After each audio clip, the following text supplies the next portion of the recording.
Weight lifting straps weight training में सबसे commonly use किए जाने वाले सपोर्टिव गियर में से एक है। हेवी लिफ्टिंग में वेट लिफ्टिंग बेल्ट्स और नी रैप्स भी जिम में बहुत आम तौर पर यूज़ किया जाता है और इसीलिए बहुत से लोग ये सोचते हैं कि लिफ्टिंग स्ट्रैप्स का यूज़ करना चाहिए या नहीं, इसके क्या फ़ायदे और नुकसान हैं और अगर यूज़ करना ही है तो कब और कैसे। इस वीडियो में इन सारे सवालों के जवाब आपको दूंगा।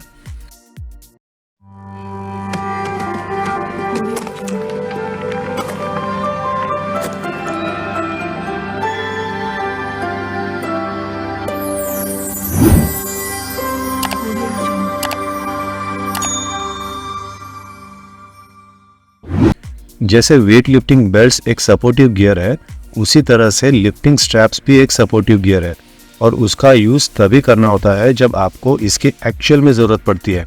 फॉर एग्जांपल, जब आप कोई नॉर्मल वेट लिफ्ट कर रहे हैं तो आपको वेट लिफ्टिंग बेल्ट की ज़रूरत नहीं पड़ती है, और अगर आप लाइट वेट्स में भी बिना सोचे समझे वेट लिफ्टिंग बेल्ट्स का यूज़ करेंगे तो वो आपको हार्म करेंगी। इसी तरह से होते हैं लिफ्टिंग स्ट्रैप्स।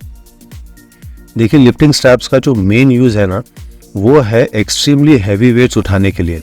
जनरली 1, 2, 4 या 5 रेप मैक्स में जहाँ पर आपकी ग्रिप फेल होती है, ऐसे वेट उठाने के लिए लिफ्टिंग स्ट्रैप्स यूज़ होता है। अगर आप एक इंटरमीडिएट या एडवांस लिफ्टर है तो आप नोट करेंगे कि एक टाइम पर जहाँ पर आपकी बॉडी में स्ट्रेंथ की प्रॉब्लम नहीं होती, प्रॉब्लम होती है ग्रिप स्ट्रेंथ की। काफ़ी बार एक्सट्रीमली हैवी वेट लिफ्ट करते समय आपकी ग्रिप जो है वो फेल हो जाती है। और इसके अलावा जो सेकेंड रीज़न है वो है कि जो हमारी फोरआर्म्स मसल होती है वो फटीग हो जाती है। ऐसे वेट्स उठाने के लिए लिफ्टिंग स्ट्रैप्स का इस्तेमाल होता है। फॉर एग्जांपल, अगर आप हेवी डेडलिफ्ट कर रहे हैं तब एक ऐसा टाइम आता है जब आप हेवियर वेट लिफ्ट कर सकते हैं। आप में एडिक्वेट स्ट्रेंथ होती है वो वेट लिफ्ट करने की और उससे ज़्यादा भी लिफ्ट करने की, लेकिन आपका जो लिमिटिंग फैक्टर होता है वो होता है आपका ग्रिप स्ट्रेंथ। अब अगर हमें वो लिमिटिंग फैक्टर को ओवरकम करना है तो उसके दो तरीके हैं। या तो हम ओवर टाइम धीरे धीरे अपनी ग्रिप स्ट्रेंथ के ऊपर काम करें, जो हमें करना भी चाहिए, लेकिन उस चीज़ में समय लगता है।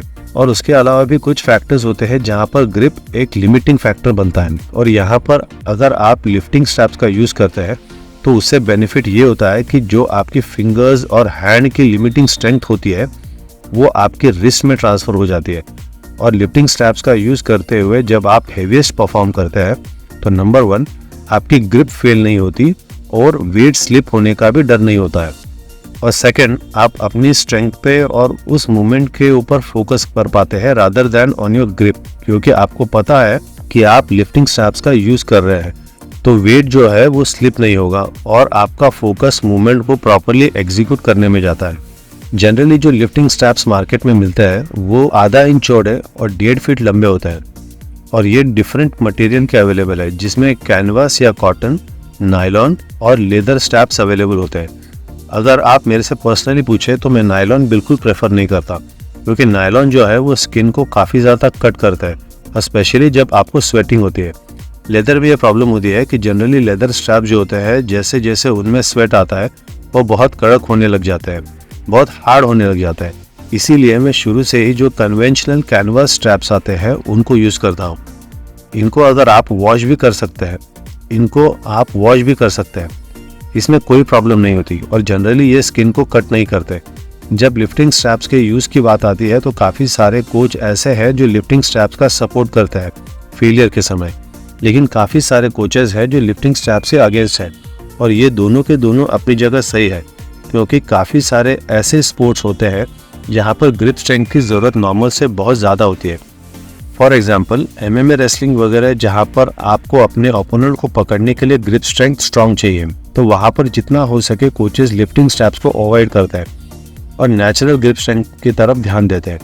लेकिन यहाँ पर एक चीज़ आपको समझने की ज़रूरत है कि इन पर्टिकुलर स्पोर्ट्स में जो वेट लिफ्टिंग होती है वो उतनी नहीं होती जितनी पावर लिफ्टिंग या बॉडी बिल्डिंग या वेट लिफ्टिंग जैसे स्पोर्ट्स में होती है।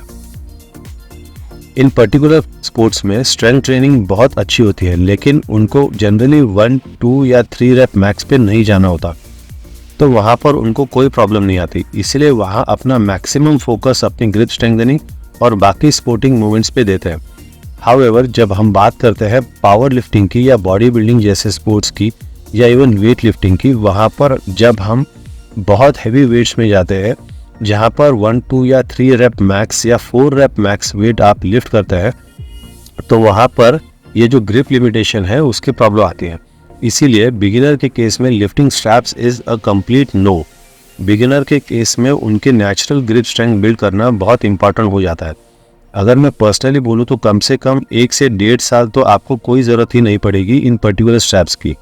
सेकंड, बहुत सारी ऐसी मूवमेंट्स होती हैं जहाँ पर लिफ्टिंग स्ट्रैप्स का कोई यूज़ नहीं है, और जनरली जो पुशिंग मूवमेंट्स होती है वहाँ पर इसका कोई यूज़ नहीं होगा। आपको लिफ्टिंग स्ट्रैप्स बेंच प्रेस करते समय, डंबल प्रेसेस, शोल्डर प्रेसेस करते समय या इवन बारबेल कर्ल या ट्राइसेप पुल डाउन्स करते समय यूज़ नहीं होते हैं। इनका मेजर यूज़ आता है हैवी लिफ्टिंग और जनरली पुलिंग मूवमेंट्स में। फॉर एग्जाम्पल, अगर आप हैवी डेडलिफ्ट कर रहे हैं, बेंड ओवर रो या टी बार रोज कर रहे हैं, या हैवी डंबल से सिंगल आर्म रोज कर रहे हैं, या आप हैवी वेट से फार्मर्स वॉक कर रहे हैं, और ऐसी कोई भी मूवमेंट जहाँ पर आपको कोई एक्सट्रीमली हैवी वेट पुल करना है या कैरी करना है, तो इन पर्टिकुलर मूवमेंट्स में हैवी वेट्स में हमारी ग्रिप फेल ना हो, उसके लिए हम लिफ्टिंग स्ट्रैप्स का यूज़ करते हैं।